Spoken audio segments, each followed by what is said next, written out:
Let's take apart a brand new Jeep Gladiator that hasn't even seen a week on the roads. Now it's a pretty simple install. We're going to do a 1.5 inch Daystar spacer kit in the front, and I think I'm actually going to try installing it kind of per their instructions, which is different than what you see a lot of guys doing on YouTube. Whereas we're only going to do one side at a time. We're only going to jack one side at a time. We're going to leave the passenger wheel on. We'll start with the driver's side. We're going to put one jack stand underneath the frame rail, and then we're actually going to use the passenger tire left on the ground to help leverage the axle down to take the tension off the coil spring.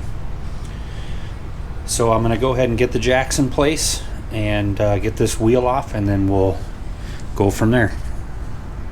Just a real quick basic overview of the tools that I used to install the Daystar 1.5 inch leveling kit on the Gladiator. Shocks. The factory hardware for the shocks is 18 millimeter on both the head and the nut. And the hardware for the sway bar end links is 18 millimeter. 19 millimeter for the aftermarket bolts for the shock extensions. So 19 millimeter and 19 millimeter socket for the head and the nut. And then you need a 15 millimeter for the bracket for the brake hose and the ABS signal wire.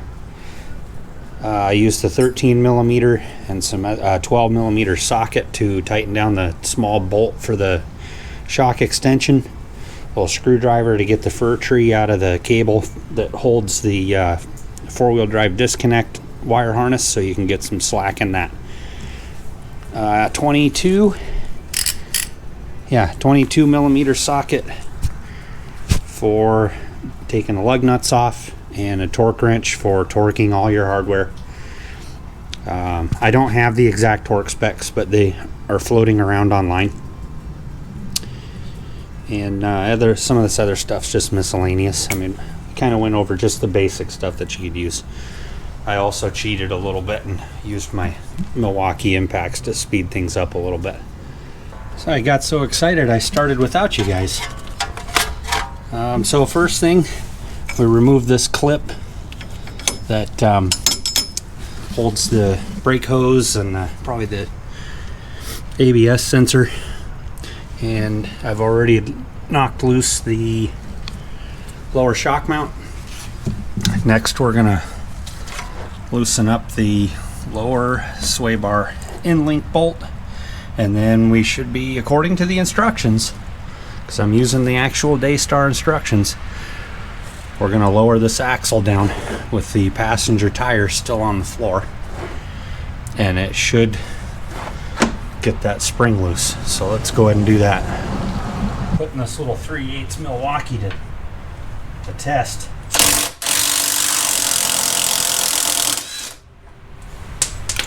Little 3/8 Milwaukee impact has a lot of power.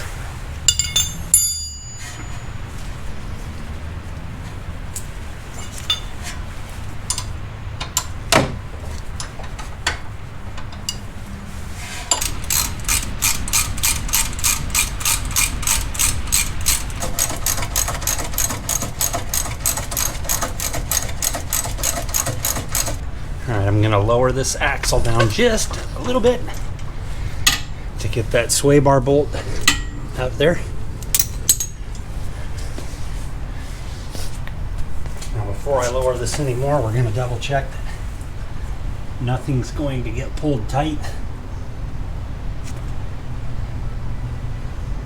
There's the axle vent. That all looks good.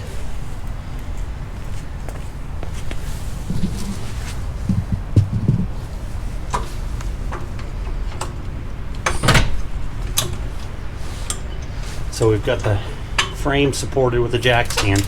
I'll check everything again.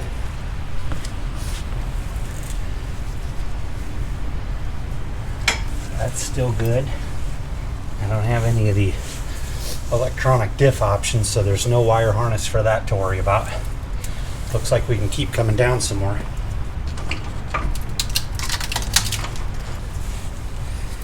Everything's still looking good.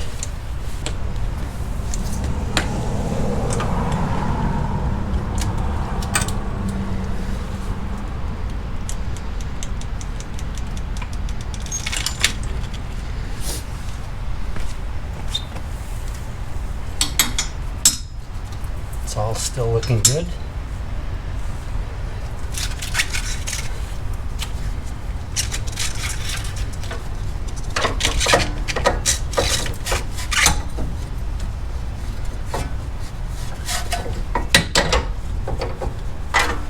All right, spring is out. I'm going to take the factory, taking the factory isolator down. Now with the Daystar kit, you don't reuse this piece. Daystar spacer compensates for this piece right here. Let's see, make sure that's in view. We want to line these up with the holes in the spring bucket.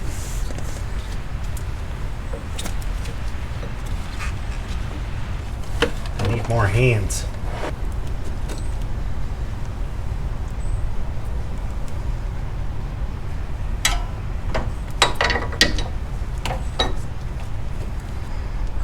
I'm going to have to try coming down just a little bit more.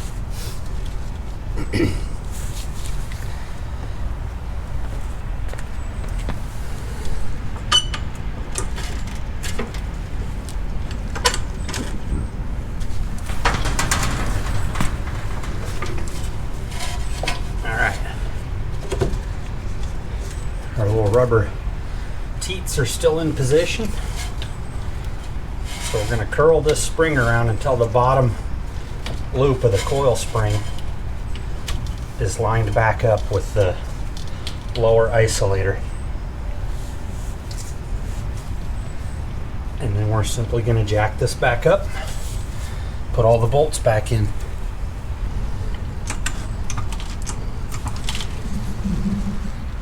So we're watching for right here. We want this to stay lined up. The top still looks good.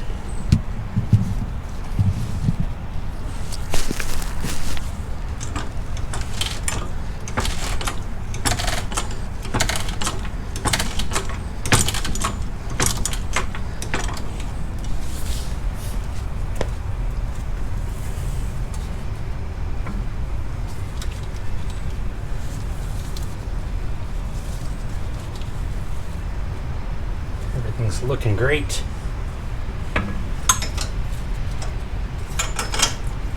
There's quite a bit of slack on all the lines and the vent hose and the ABS wires. So I want to jack the axle back up until I can slide that in-link bolt through freely.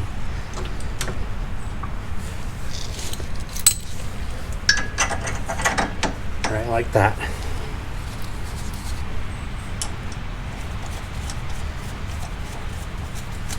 This is a super easy install, guys. So the kit comes with a pair of shock adapters, or extensions, excuse me. If you're going to run the stock shocks, you're going to want to put these shock extensions in. It's pretty self-explanatory the way the hardware goes. I'm not sure I need these yet. I'm going to be installing a set of takeoff Rubicon Fox shocks that I got off of eBay with like 10 miles on them. So I'm going to go grab one of those now and we'll compare lengths. I've heard that the Fox Rubicons don't need the shock extension, but I don't have any proof of that, so I want to know for myself.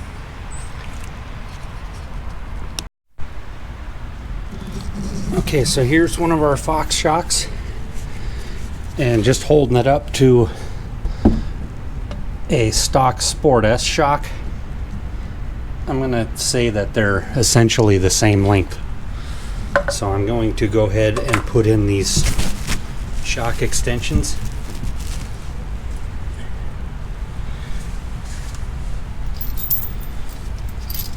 There's no real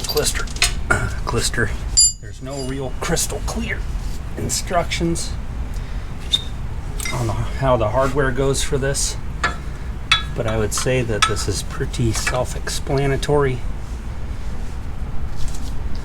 So that's a flanged nut and a flanged head. I'm going to put this way.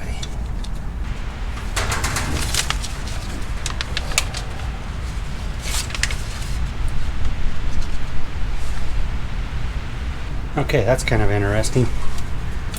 I put this lower bolt in, which holds the bracket onto the shock mount, and the holes don't line up for this bolt right here.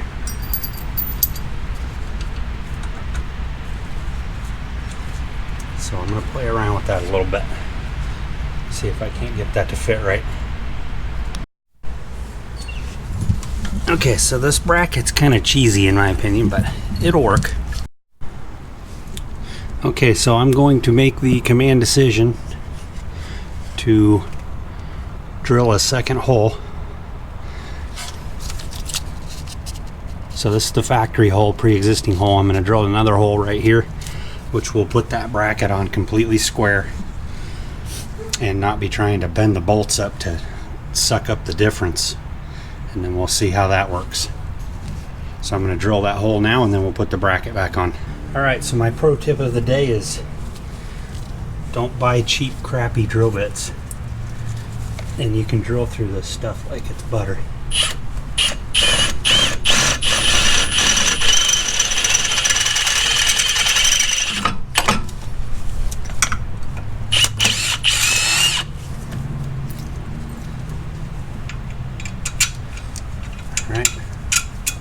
Our bolt fits. Let's put this bracket together. So I tuck the shock back behind the shock mount.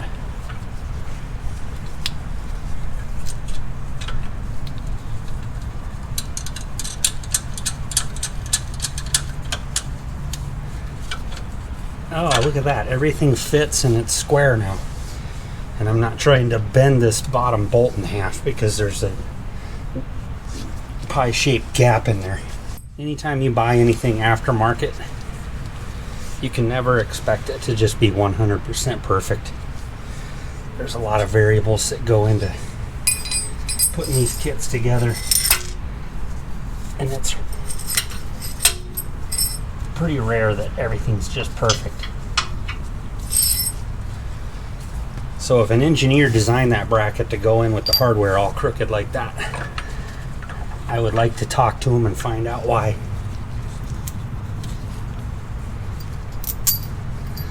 Some people are going to be scared to death to drill a hole in a $48,000 truck. Even though I know it won't hurt a damn thing. And it's delaying what was going to be a super fast install. Kind of bummed out about that a little bit. Alright, it's 12 millimeter and 13 millimeter on these little bolts.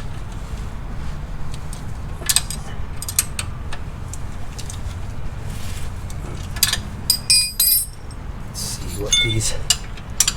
And of course that would not be a factory size. They're probably going to be 19s, which they are. So now we're going to tighten down the pinch bolt for the shock extension.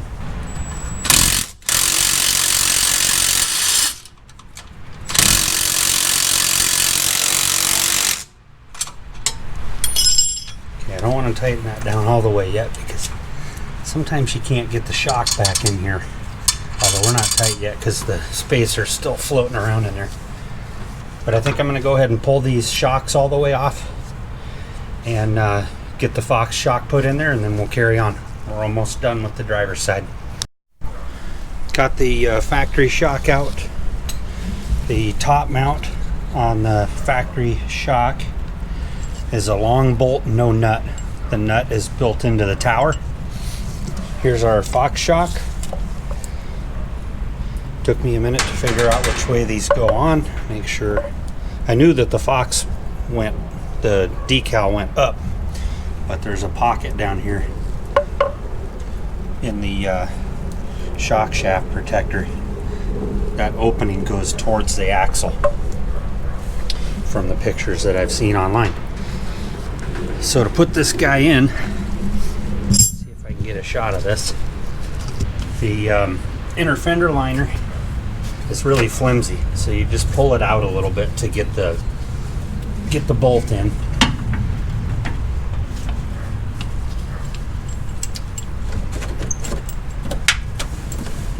Sorry that my arm's in the way. Get the bolt back started.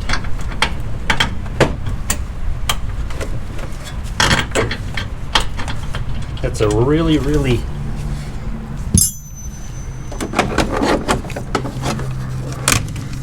it's a really long-winded bolt, and you do have to, like I said, tighten it from the outside. There's no working underneath the hood.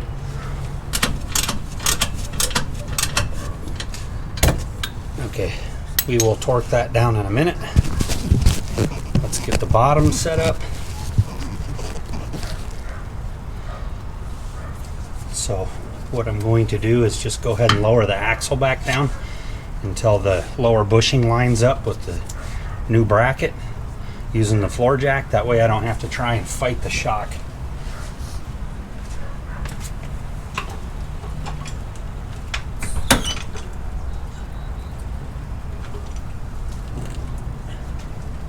You guys are supposed to tell me when I'm close to being lined up, because I can't see it.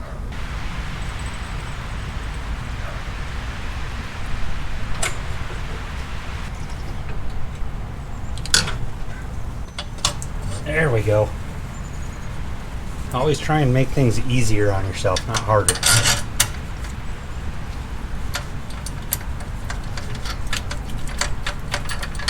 Okay, now we can tighten all this stuff down. And we can go ahead and put that bracket back on, because there's nothing pulling against that. Fortunately, this is one of those jobs that takes multiple sets of wrench sizes.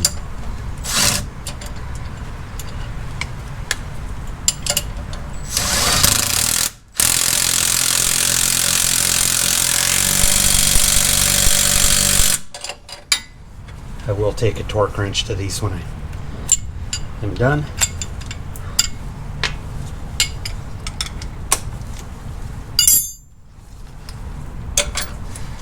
But you want this stuff all pinched together, because if you don't pinch this stuff together, it's gonna knock.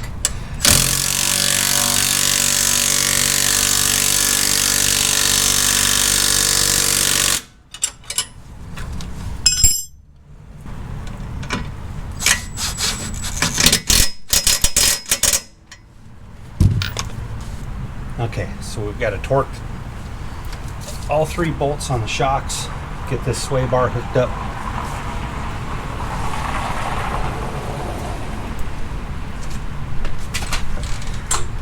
Jacking the axle back up to the sway bar.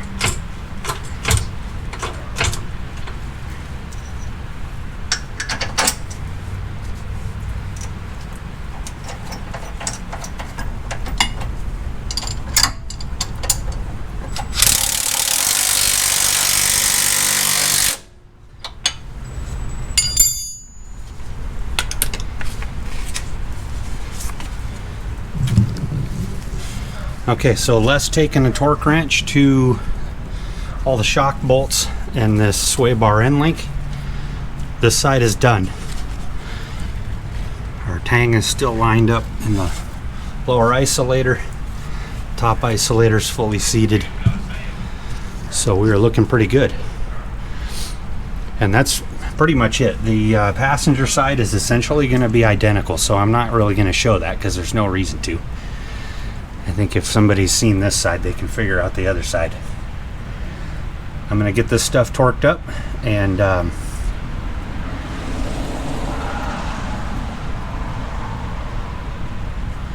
put the wheel back on, get the other side done, and then we'll be ready for the next surprise. So there are a couple of minor things that I wanted to add on the passenger side that are different than the driver's side. The the sway bar in link is part of the track bar bracket and the way all the brackets are welded onto the differential. On this side it uses a retaining, like a nut that captures itself. So you're going to tighten it down using loosen and tighten through the bolt for the sway bar in link. Another difference that I wanted to show is the wire that is for the front drive disconnect. Let's see if I can get my hand in here. It's this guy right here. So I pulled that Christmas tree out of that hole right there. Kind of hard to see, but there's a hole in that casting. So that gives that guy a lot of extra slack. Other than that, the job on the passenger side should be identical from what I'm seeing.